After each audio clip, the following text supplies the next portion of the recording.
You are one of the first person to do robotic surgery in northern part of Kerala. Yes. You are one of the first person to. How does this robot? So you have a robo doing the job instead of you, or how does it? As a doctor, how do you compose yourself? Because you are dealing with lives, right? You're dealing with death. I did about 750 renal transplants in my life. Wow. Being a cardiothoracic surgeon, again, I never dreamed about it. If he shows me a diamond necklace and an EQE key, I might take the EQE key, not the diamond Wow, necklace. I'm floored.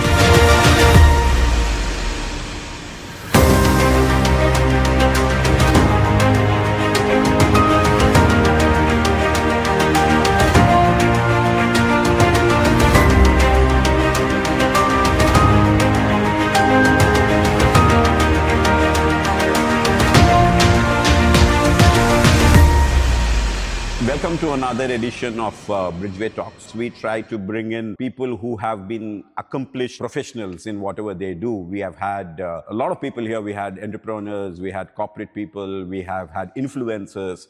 And I think, this time around we have somebody very special, somebody who is super accomplished, a profession which according to me is a very, very noble profession and, which saves life.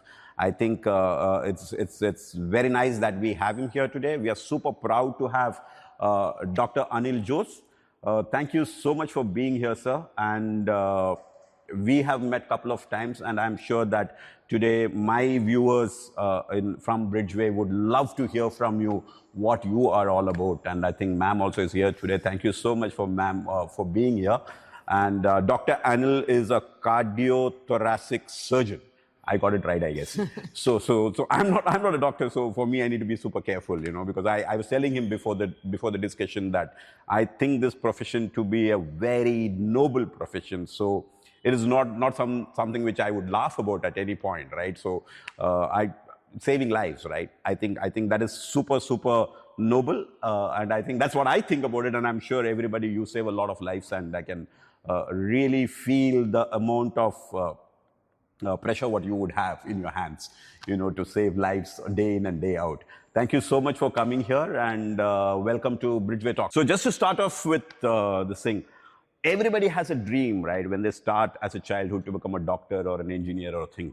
Was this a profession which you wanted to do when you were in school level and when you were planning your life ahead? Did you really want to become a doctor, or it happened later on during the course of your journey? Thanks very much for inviting me for this talk, which is quite a new experience for me as well. Oh, okay. So, to answer that question, I don't know, maybe when in the school days, I think in now generation, probably a generation older than you are probably. So at that time, the people who were looked upon in the society were always doctors. Okay. So we had like this physician in my hometown, which is Todupuzha. Okay. Where we would be like, okay, this is the guy, this is a big man. Everybody's like, you go to a meeting, you go to a marriage, you go to a function. Everybody, once he comes, everything stops. It's just like a showstopper, in the local community. So I think I kind of influenced by that. And then I had an uncle, my mother's brother, who was also a physician. Those times physicians were kings, Okay. So even he was like, anywhere he goes, everybody's like, oh, what's the uncle is coming? And it was like everything stops. So probably that's the influential part of you becoming. You wanted to become How did you end up choosing this particular thing called as cardiothoracic? So before that, I need to know, what is cardiothoracic? What does the term mean? For a layman, I know cardio means the heart, so the heart is probably to the youngsters is in a very different way today with all the social media happening around. So I really want to know from a medical term, what is cardiothoracic? What is it all about? Yeah, that's a good question, I think, too. Well, cardiothoracic surgery basically deals with anything surgically related to the chest, I would say. Like, that be a heart, that be the lungs, that will be a tumor of the chest wall, that will be a tumor inside the chest. So we deal with them, all of those. Anything that to do with the chest. Within the chest. Within the chest is cardiothoracic. And I was reading somewhere before you coming over here, you do your surgery bloodless? How does it, you try to do surgeries? I try to, because when we started our career, or maybe our training in cardiothoracic surgery,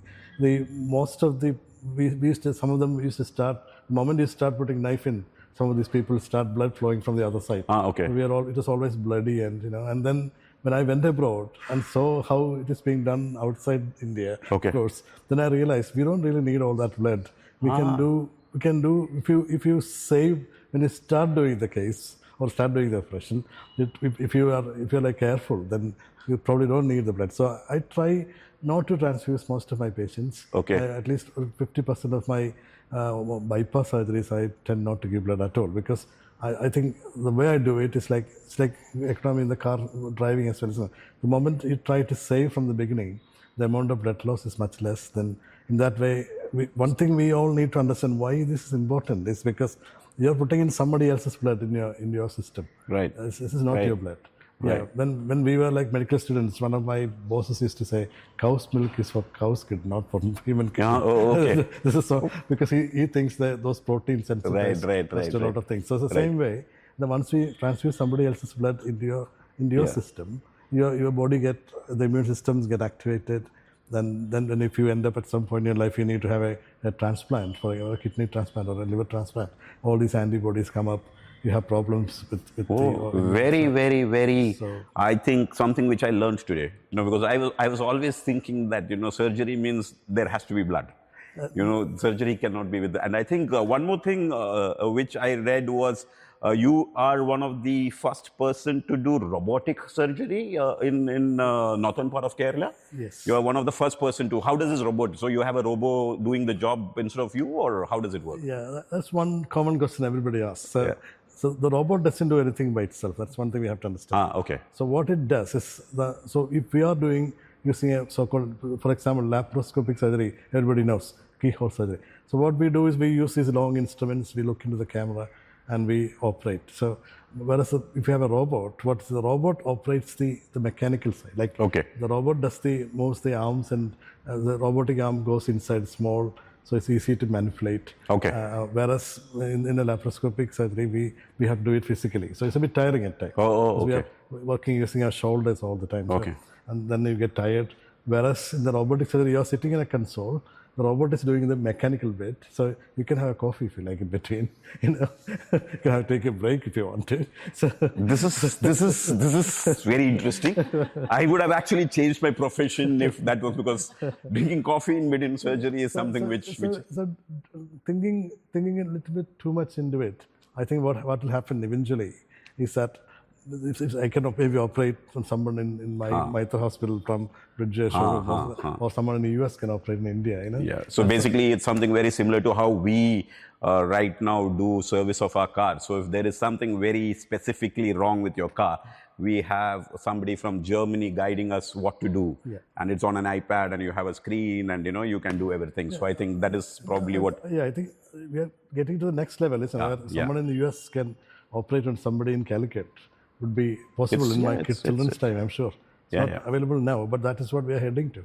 Yeah. So talking about your children, talking about ma'am, I think let us stop talking about surgery and doctors and things like that. I think give us a little bit about yourself. Where all did you study? Where all did you travel? Because how was your entire family thing happening? How many kids do you have? Give us a little bit more about that. Well, I did my basic medical schooling from Calicut itself, Calicut Medical College. Okay. And then did my master's in surgery from Kottayam. Okay. And did my MCH in cardiothoracic surgery from Trivandrum Medical College. Okay. So then I decided I need to get some foreign training for some years. So I went abroad, worked at King's College Hospital in London. Okay. We worked in the UK for 5 years. So you worked in UK for 5 years. Yeah, then we came to a point where we had to decide whether to stay back as a British citizen or you wanted to come back to your country. So we made the latter choice, clearly. Okay. So you love your country? Yes, I do, of course.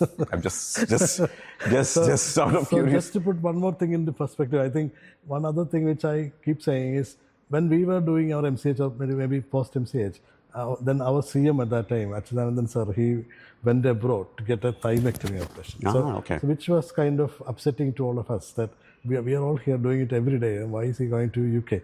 So at UK or US, I can't remember. So anyway, so at that, later I realized he went for this keyhole surgery, which was not available at that time in our place. Okay. So I'm glad I could introduce that Oh, that's very nice. That's, I think, I think the reason why I asked that question also is very simply, a lot of people actually today leave your country and go outside to practice, and very rarely you find people coming back to do things over here due to various reasons. It could be money, it could be, your profession and things like that. But I think this is brilliant. This is really beautiful that you're back in our country and doing. I'm quite proud. I've been able to do at least 6 or 7 first-time surgeries. Very nice. In Malabar. So yeah, I think which I never dreamed. Yes. I would be doing if you asked me like 20 years ago.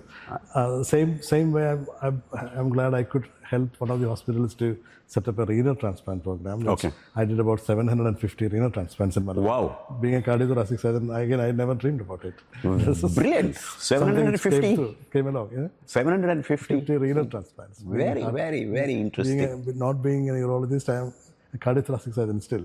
So very interesting. But is that like really possible that you specialize in something else and you do something else? Yeah. Is that allowed? The transplant involves some vascular connections, which they can't do as good as we can. So. Oh, okay. Very nice. So how about your family, your kids, and I think I got my lovely wife here. So I've got 2. Yeah. So we met. I think we have had much more interaction multiple times. I think with the launch event when you had joined us for the launch event, and I think you also came for the delivery of the other car, and so I think we have had more interactions, and I think. Lovely family you have. I think I met your daughters also the other day when they came over here. Lovely family you have. Do you really think you will make your daughters doctors? Usually that is how the whole thing happens, right? So you are a doctor, you marry a doctor, your kids are doctors, the entire family is a doctor family. Does that happen with you also? To begin with, he didn't marry a doctor. So the reason why my question was tuned in such a way because I felt very bad. Why are you not a doctor? So I just want a doctor. Okay. So having only one doctor in the family, I think kids decided not to become doctors. Okay. So what do they do? What do they do now? They're doing engineering. Oh, engineering. Computer science. Very nice. Everyone is doing at the moment. Yeah. Everybody is into computer science. I don't and know engineering. why, but anyway. What are your passions? What are your hobbies? What do you guys travel a lot? Do you guys try to, take off from very busy schedules? Because I don't know whether, like me, I have a schedule, I get up in the morning, do this. You might not be having that because it depends on your patients and, the condition of the patients. I don't know. I'm really zilch in that. So I'm just wanting to understand, how do you take a break? Is it that you take a break, suddenly you get a call, oh, please come running, and you have to leave everything and go? Does that happen with you quite often? How do you plan your... It used to be, I think, previously, but as we grow, as we mature, even our techniques change. So nowadays, such calls are very, very few. Oh, okay. So you travel? You take a break? We do drive a lot. I think. Like brilliant. So you have a nice car also. She's probably more of an auto enthusiast than myself, I think. No, so we will come to her within some time because I have to force her to buy another car also for a month. So now my thing is, how do you spend your weekends? So because I read you are into music, you listen to music, and how do you spend? Do you actually take off? Because the pressures are huge, right? So I think the pressures what I have in terms of managing the business here, the sale, this blah blah. It's a huge pressure. But as a doctor, how do you compose yourself? Because you are dealing with lives, right? You're dealing with death. You're dealing with curing people, medicines. There are billions of medicines. How do you remember all these medicines? And what do you prescribe somebody? How does that all happen? Is it you need to really be brainy to do it, or how is it? Well, I think every profession is similar only, I think. So you have your own pressures, we have our own pressures. Okay. Certainly. But then you get used to it. You deal with the families, so that's stressful indeed. But I think if you think about it that way, then it becomes more stressful. Okay. So I think you have to take it as it's your job. Okay. That's what you're going to do. So it's part of the deal. So it's part of the deal. Yeah, any job I think is stressful, isn't it? It is Everybody has stressful, targets. I have targets. You have targets. So such things do work, add to the stress. But when you come home, you try to leave the work behind. Okay. So you're basically from Todupuzha, you said, right? Yes. I usually don't do this. How do you like your car? So just for my viewers over here, Doctor owns a EQE SUV, one of the first EQE SUV delivered in this part of Kerala.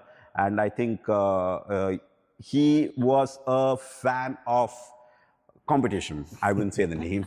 He was a fan of a competition, and it took us some time to convince him to come into the Star or the Mercedes family.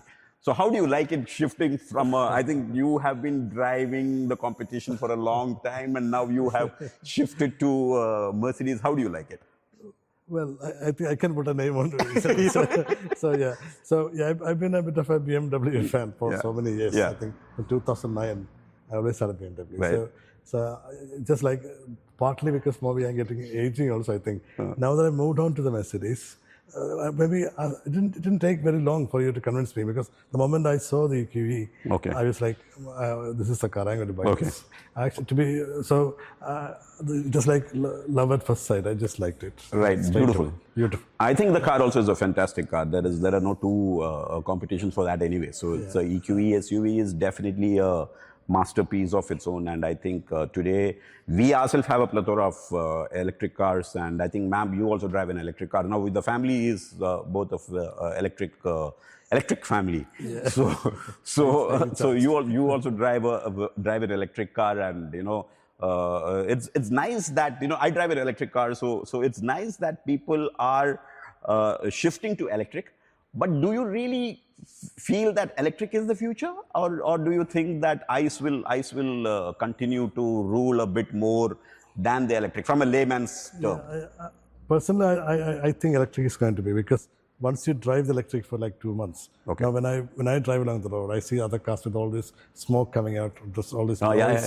I'm like, pollution. That sounds a bit old, You're straight away starting to think that is like an old technology. It's like seeing an old iPhone and a new iPhone. Things have changed. So everything, the display, the technology, the ADAS, the noise isolation, everything in the Mercedes has been phenomenal. So compared to the ICE engines. So I think the future would be electric. The future would be electric. Yeah, going back to ICE would be... Yeah, so I think I have the same view, I have the same opinion, but I also have an opinion that the ICE would stay for some more time.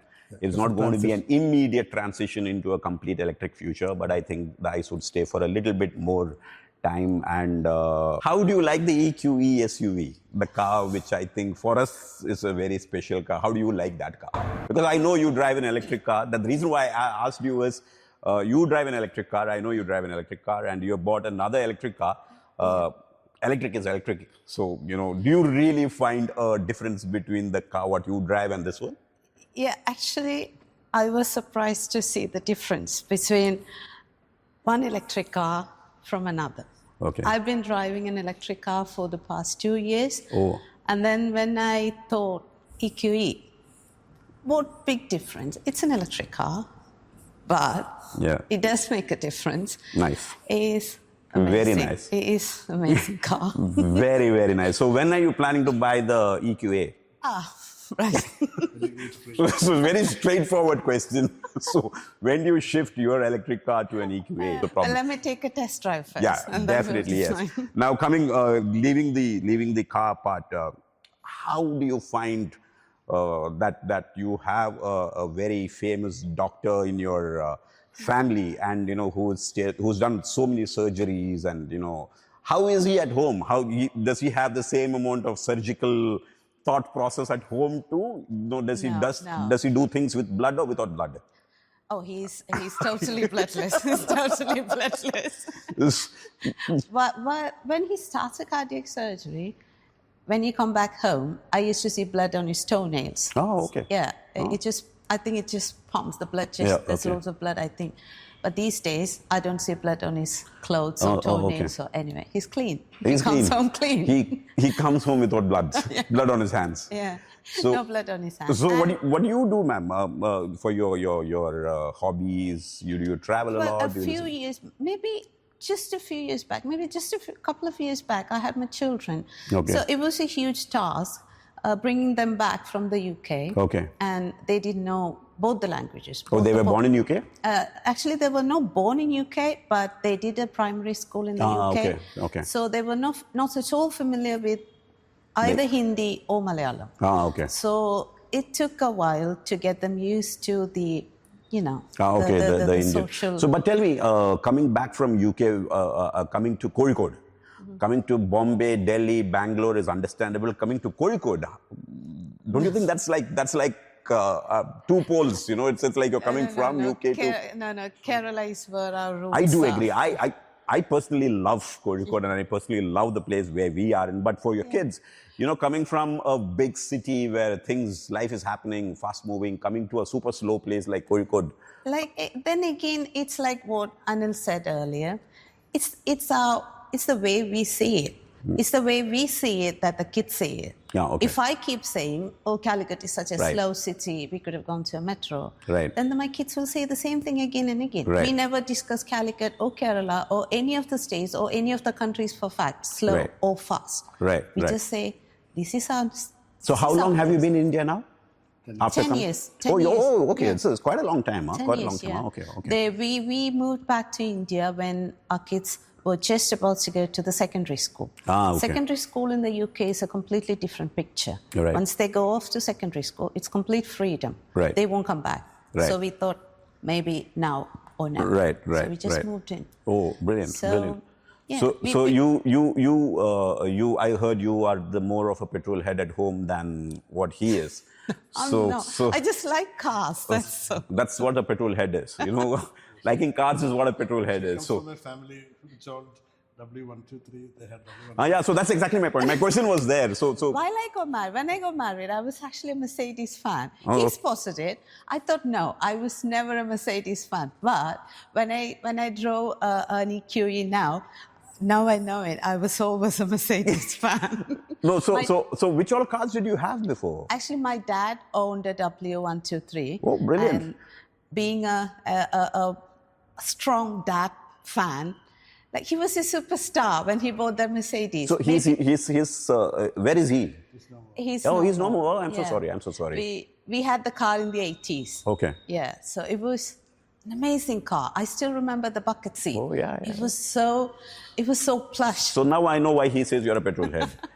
You know, a lot of people doesn't have so much of passion when they talk about their cars, right? So she knows each and every bit of that W123. Oh, I still remember the locks with the cushion behind it. Yeah. And that windscreen. Awesome. It was great. So we will actually invite you people to some of our nice events which do happen. So we have nice events which happen with our AMGs and things like that. We will invite you the next time around, you know, when we have these events. I think the next year we definitely are planning to have a few events. Two W124s then. Yeah.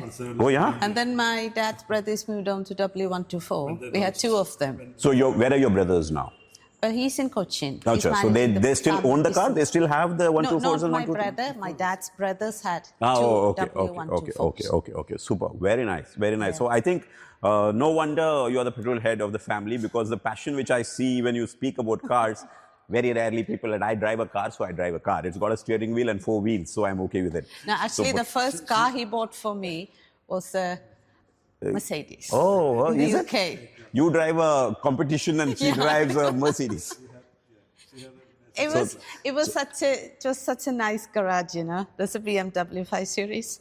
So the thought process is very simple. He loves you so much that he gives you the best. Yeah, so I better drive whatever, but then you need to have the stars. So I think that's a good way to put it. The thing is, if he shows me a diamond necklace and an EQE key, I might take the EQE key, not the diamond necklace. Wow, I'm floored today. I think this is the best interview I've ever had. I think I never wanted to speak about cars. I never wanted to speak about Mercedes, but I think this is something which is really, really nice. And I'm flattered that you like the Mercedes. You know, I think it's really nice that... Basically, when we were kids, I think our perception of a Mercedes, I'm sure everybody here, probably we are like, it's like a cozy, comfortable, silent, powerful, elegant. So I think EQE has kind of combined all those aspects. Yes. But because I never, I do agree. S-Class, I never thought Mercedes was like what we dreamed. But this one was kind of... No, I do agree. This is a car which has got class. This is a car which has got that presence. You know, it's a head turner on the road. When you travel, it's a head turner. When you arrive, it says you arrived. So I think definitely, yes, the EQE is definitely a car of that sort. I think there are no two ways about it. And it is a true star of its own. I think, for us, I think we have delivered quite a few cars. Everybody is super happy with these cars. And I think the electric, nobody actually, as you rightly said, nobody actually thought that it would be a runaway success the way it is right now. So I think it's really good that you love the EQE, and we look forward to you buying more electric cars. We will definitely, my promise to you is we'll definitely call you for more events. Otherwise, thank you so much for being here, ma'am. It's a pleasure for us to have both of you here today.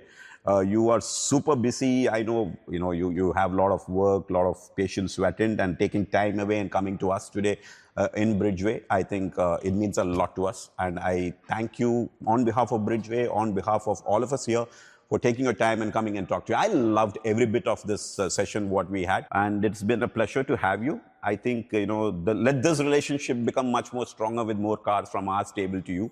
I think it is super important that you're happy. So I'm glad that you're driving an electric car, and I'm super glad that we had you here today, and we had this small session. And I think we are at a stage where professionals like you talk about electric cars, electric engines is something which is automobile enthusiasts like me, it makes a big difference for me.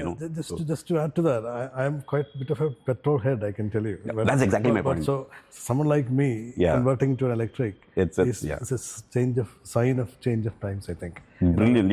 So I think, I really do think that the future is electric, and I really do believe that, as you rightly said, pollution, carbon neutral, green, all these are the future words for our children, for generations to come. I think it makes us, a lot of people don't think about it that way. For me, it is a thought, 10 years down the line, 20 years down the line, how things are, makes a huge difference. So once again, thank you so much for being here. It is a pleasure to have you. We wish you all the very best in life. We wish you more accolades. We wish you do, I cannot wish you to do more surgeries, but yeah, we wish you a lot of happiness, and with you, your family, and thank you once again for being here, sir. Thank you very much indeed. Yeah.